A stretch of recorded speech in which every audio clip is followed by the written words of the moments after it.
Pessoal, estamos de volta para o nosso segundo bloco dos estudos sobre a transmissão das obrigações. Nós já estudamos alguns conceitos, algumas modalidades obrigacionais, à luz dos artigos do Código Civil, a partir do 233, e estamos falando sobre a transmissão das obrigações. Esse é o nosso segundo bloco. Conforme disse lá no primeiro bloco, o estudo da transmissão das obrigações está relacionado a uma alteração subjetiva da relação obrigacional. Tanto o crédito quanto o débito possuem natureza patrimonial, fazem parte do patrimônio do credor e do devedor. E tanto é verdade que, falecendo o credor, este crédito é transmissível por herança, assim como propriedades são transmissíveis por herança. E, igualmente, o débito, também transmissível por herança, embora intra vires hereditatis, dentro dos limites líquidos da própria herança. Mas crédito e débito fazem parte do patrimônio. E, da mesma forma como podem ser transmitidos causa mortis, em regra também podem ser transmitidos por ato entre vivos. E essa transmissão do crédito ou do débito culminará necessariamente ou consequentemente na modificação subjetiva da relação obrigacional. A relação obrigacional existente entre um credor e um devedor, se este credor transmitir o seu crédito para um terceiro, nós teremos a substituição, um novo credor nesta relação obrigacional. E, no mesmo caso, credor-devedor, se este devedor transmitir o seu débito, nós teremos uma substituição subjetiva. Um novo devedor adentrará na relação obrigacional. Por isso, transmissão das obrigações, tanto o crédito quanto o débito, podem ser transmitidos causa mortis, por herança, mas também entre vivos, por cessão de crédito ou assunção de dívida. E esses contratos, cessão de crédito, assunção de dívida, culminarão, consequentemente, na modificação do sujeito da relação obrigacional originária.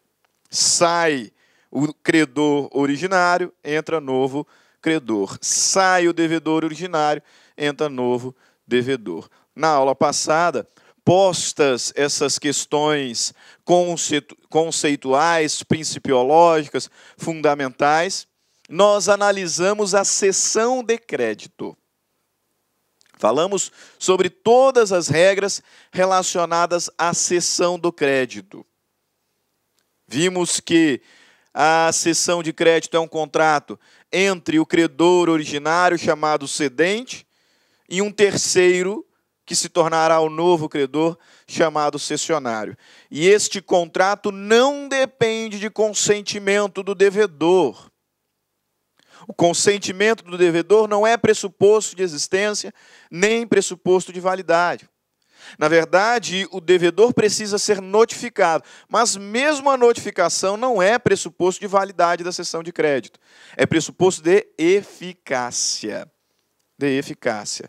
Analisamos também que, em regra, a cessão de crédito ela é pró-soluto, porque o credor originário responde pela existência do crédito, mas não pela solvência do devedor.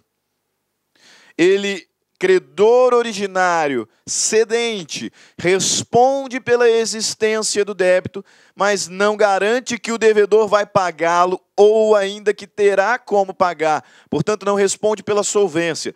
Mas, excepcionalmente, esta responsabilidade pode ser convencionada e, se assim for, a cessão se transformará em pró-solvendo. Então, ela é, em regra, pró-soluto. O cedente, credor originário, responde pela existência, mas não responde pela solvência do devedor. Excepcionalmente, pode ser convencionada entre as partes que a cessão será pró-solvendo. Hipótese em que o cedente, em que o credor originário, além de responder pela existência, também responderá pela solvência do devedor.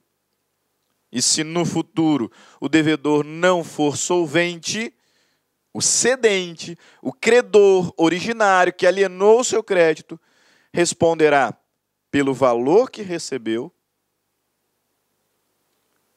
corrigido, adequado, pelas despesas que o cessionário teve, processualmente, contratualmente, etc. Tá? Isso tudo nós vimos de forma detalhada na última aula. Estou relembrando porque na aula de hoje nós vamos falar sobre a assunção de dívida. Nesse segundo bloco, nós estudaremos a assunção de dívida, que é a forma pela qual se transmite um débito. É a forma pela qual se aliena o débito. E desta forma, nós teremos uma modificação passiva. Sai devedor originário, entra novo credor. Tá? E a assunção de dívida, embora guarde muitas semelhanças com a cessão de crédito, possui algumas peculiaridades e é o que eu quero destacar com vocês, por isso fiz as introduções relembrando a aula passada. E no final dessa, teremos a oportunidade de resolver algumas questões em conjunto, ok? Então, sem mais delongas, vamos ao trabalho, vamos falar sobre a assunção de dívida, que também é uma forma de transmissão da obrigação. Mas desta vez, nós teremos a modificação passiva. A assunção de dívida também é um instrumento para a transmissão da obrigação, mas que causará a modificação do devedor. Sai devedor originário, entra novo devedor. Portanto, é uma forma de se alienar débito. E é importante você observar isso, pelo que o legislador nos traz já no artigo 299. Calma um pouquinho, reflete, lembra lá da cessão. Cessão de crédito. Posso alienar o meu crédito? Posso alienar. Eu sou credor de R$50 mil, que devem ser pagos no dia 25 de dezembro deste ano. Posso alienar o meu crédito? Posso alienar. Dependo do consentimento do devedor? Não dependo. O devedor tem que ser notificado para que contra ele produza efeitos a cessão. Mas não dependo para a validade da minha cessão de crédito, nem do consentimento, e nem mesmo da notificação do devedor. A notificação do devedor, que é necessária, é pressuposto de eficácia. Ok? Pressuposto de eficácia. Por que isso, professor? Porque cá para nós, para o devedor não muda nada. O devedor continuará devendo o mesmo valor, que terá que ser pago no mesmo dia e com as mesmas garantias, porque, em regra, a cessão abrange os acessórios do principal. Perfeito? Feita essa observação, a assunção de dívida é um instrumento que serve para a alienação do débito.